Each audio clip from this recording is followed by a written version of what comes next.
Je choisis Pierre Mauroy parce que c'est un homme de cœur, c'est un homme de synthèse, c'est un homme qui vient de la base, c'est-à-dire qu'il ne fait aucune grande école, c'est-à-dire un socialiste humain et un partisan certainement le mieux placé pour faire la synthèse au Parti socialiste. Les militants que Pierre Mauroy a rassemblés autour de lui ressemblent. Le maire de Lille est d'origine modeste, ses partisans le sont aussi. Pierre Mauroy était professeur de collège, ses fidèles sont enseignants ou fonctionnaires. Mais ces points communs n'expliquent pas tout. Si certains socialistes l'apprécient, c'est d'abord et surtout à cause de son comportement. Je trouve qu'il est humain et il a fait pour la ville de Lille ce qu'un autre maire n'a jamais fait, monsieur. Mais les inconditionnels de Pierre Mauroy ne sont pas tous lillois. On en trouve aussi dans le Var, les Alpes-Maritimes, le Tarn-et-Garonne ou les Hauts-de-Seine. Ils sont tous européens, sont attachés à l'union de la gauche, mais se méfient du Parti communiste depuis l'échec des législatives.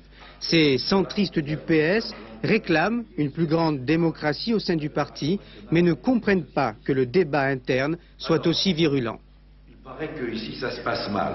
Je connais beaucoup de militants qui sont ici profondément heurtés dans notre chair de militants, dans notre cœur de militants, de voir la manière dont se passe ce débat. Mais moi je voudrais souligner que cette sorte de campagne, de discussion, de débat que nous avons dans le parti, c'est partout extraordinairement dur. Pierre Mauroy a fait la même constatation dans tous les départements qu'il a sillonnés. Impressionné par l'âpreté du débat, le maire de Lille a renouvelé partout son appel à la réconciliation générale. Il a tenté d'arbitrer le duel qui oppose François Mitterrand à Michel Rocard, mais les militants spectateurs étaient si divisés et si passionnés qu'ils ont ignoré l'arbitre. Je pense que Pierre Mauroy était surtout victime du fait que nous n'étions pas organisés.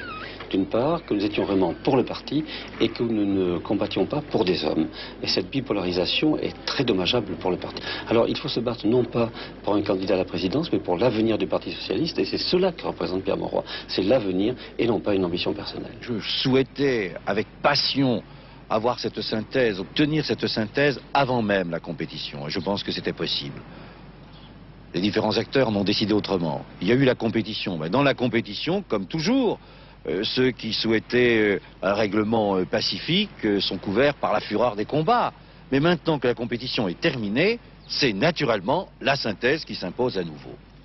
Pierre Mauroy est déçu, mais son credo ne change pas. Il continuera de lutter pour la réconciliation générale, mais semble moins optimiste que certains militants.